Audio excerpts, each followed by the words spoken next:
I am excited to cook you guys dinner tonight. So this meal is going to be baked sweet potato fries, a beautiful cabbage, celery, arugula, fennel salad, pork chops, and homemade applesauce. I always remember my dad saying pork chops and applesauce. I think it was a W.C. Fields thing.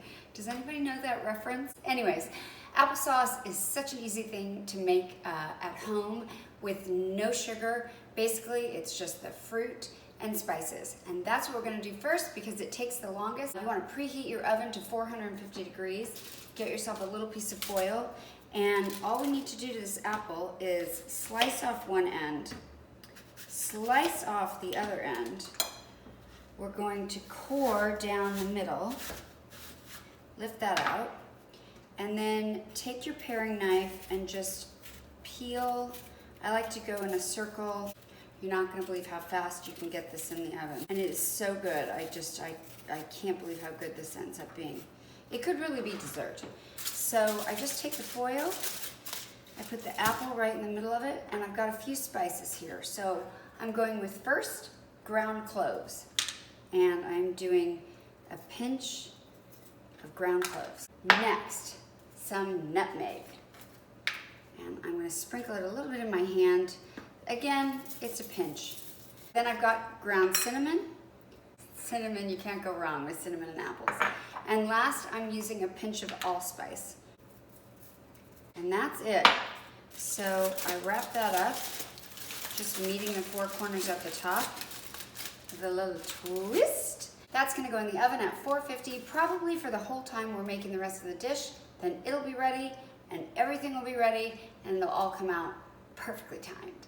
Next, we have baked sweet potato fries. So we're gonna take our sweet potato, and I like to chop off each end to square them up. But I'm just gonna get the peel off by slicing down the side of the potato. Now that I've got my potato peeled, I'm gonna slice down from the top about 1/4 inch vertical slices. I want to be specific about the sizing. It's important to get your fry shape equal because you want them all to be cooking and ready at the same time. And if one's really thick and another's really thin, then one will burn and one won't be done. Then I'm going to go across the same way 1/4 inch at a time.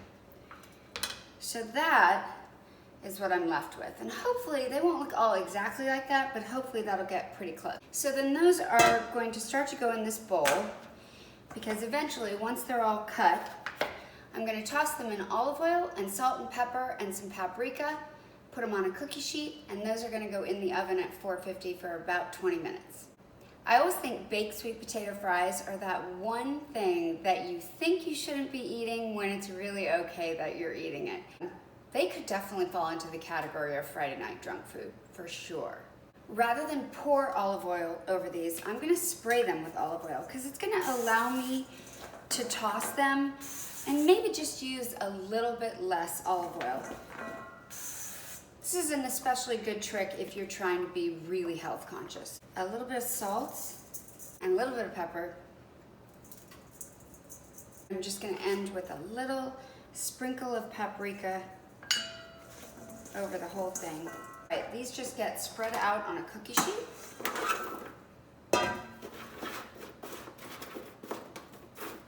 And that'll go in the oven with our apple to keep it company since it's already there at 450. These are probably gonna go for about 20-25 minutes.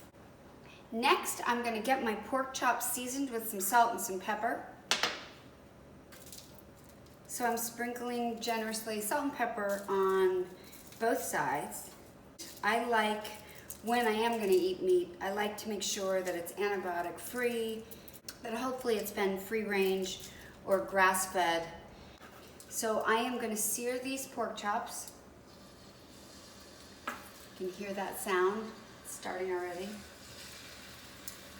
For about 5 to 7 minutes on both sides. So most chefs will usually wanna serve you a beautiful pork chop between 137 and 142 degrees.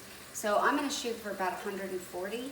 I'm gonna check that with my meat thermometer. Just to keep things moving, I'm gonna start making my salad while my pork chops are sizzling away. So the first thing I'm gonna do is make my dressing. I put the tiniest drop of mustard in first. I'm gonna use a few drops of lemon. Then I've got a couple drops of balsamic vinegar. I'm excited to use my champagne vinegar. And I have about a teaspoon of maple syrup. And then I'm going to mix it all together with some really beautiful olive oil.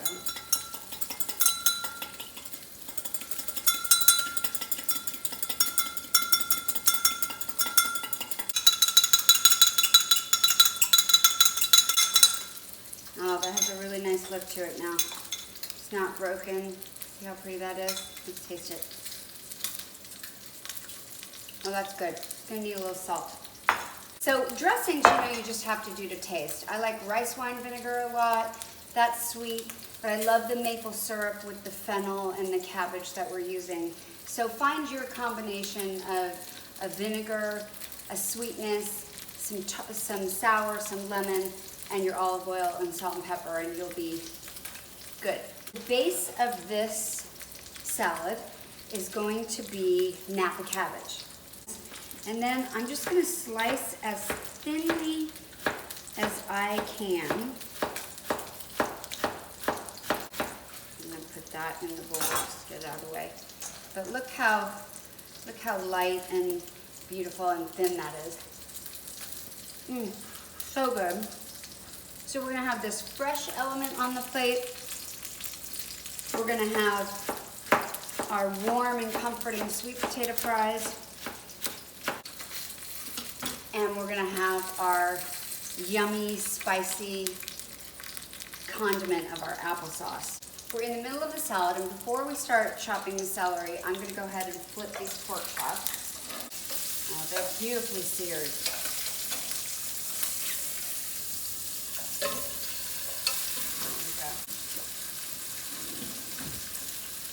That's what that's looking like. Lovely. So that's got another 6 minutes to go. Enough time for us to finish up our celery. I'm going to slice each piece in two.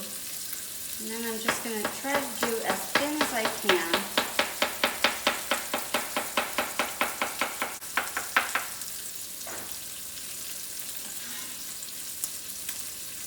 And actually, now that I'm looking at it, I think 3 stalks is probably too much.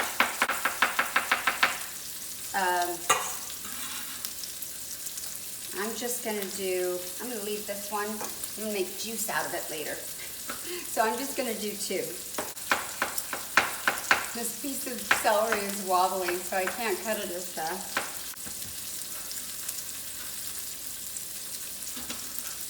Kind of seeing if I can do this in sort of real time with you, and like how long does it take to make this meal. I want to be able to tell you, you could do this in 30 minutes. But you might not, because the apple might not be done. It might take 45. But we'll check. Okay, we've got one more thing. We've got fennel. Oh, and I want to say thank you to my Twitter followers and my commenters and you hatchling changing people out there who reminded me that the end of the fennel, this part, is called the frond. I totally knew that when I had that like blank in my mind when I said to the camera in whatever video that was, like, I don't remember what this is called. Do you ever have that? Like something you've known your whole life, and then just suddenly one moment you don't know it anymore. Well, that's what happened to me in that video. I totally knew that this was a fennel frond. But yeah, it was just gone. It was just gone, like all the other little memories. It was just gone. Now I'm going to slice my fennel bulb in half.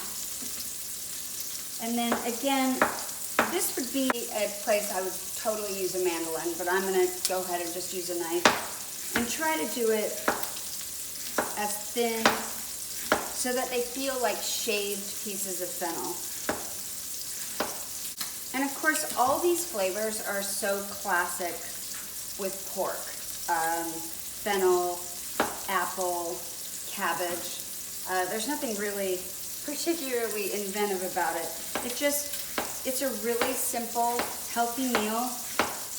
It's another way to not eat, you know what, out of a box. It's not that difficult to just grab it and put it together. Just gonna get our dressing ready again, and then I'm gonna pour that over the whole top. Give that a little toss.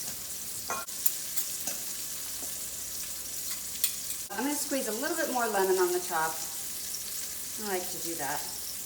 And then gonna sprinkle a little more salt. And I think that's done. So I've got my glasses on so that I can see what my meat thermometer has to say. And it has to say that it is absolutely at 140 degrees. So I'm gonna take those pork chops off and I'm gonna let them rest on our plate while we wait for the sweet potatoes and the apple, but we're almost there. Okay, our sweet potato fries are done and they are delicious. So I'm gonna put them over here on our plate. And as I said, I was right. When you have a few of these smaller ones, if you don't get your sizes really equal, then they get burnt. But for the most part, they're all delicious. So we've got our pork chops that were done to 140. The sweet potato fries were in the oven at 450 for about 40 minutes. We have our beautiful salad here, which I'm gonna plate a little bit of that out.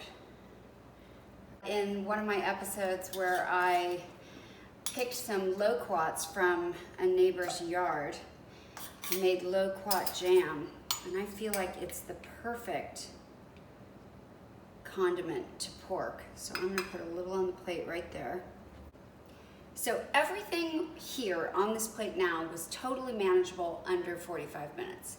The applesauce, the homemade applesauce, so I let it go another half an hour. So that's a total of an hour and 15 minutes at 450 degrees. But when it comes out, it's so caramelized and lovely. I think it's worth waiting for. And I'm just gonna scoop that into this bowl. And it's so lovely, and you don't have to work at it at all. So you let the oven do all the work, and then all you have to do is this. Mix around those spices, and all that caramelization is in there. I'm gonna put that right on top of our pork chops. And there you have it, pork chops and applesauce. My daughter always told me that no matter how big of a hurry you're in, you should not eat while you're standing. And that's what I'm about to do right now. But I've got myself a beautiful piece of pork, and I'm putting a little of that homemade applesauce on it. I don't know if you can hear my cat. She's downstairs. I think she smells what's happening up here and she feels left out. So good. And the sweet potato fries are just like butter inside. Just like a mashed potato stick. I think the loquat's gonna be a little bit sweeter than the applesauce because of course we did add a little bit of sugar, maple syrup, and honey to that jam. Oh wow. That's great. Okay. I'm definitely gonna be making more of this meal, and I hope you will too. Subscribe to my channel. You'll keep seeing more videos like this. I love hearing your thoughts. Send me some comments. Tell me what you want me to cook next.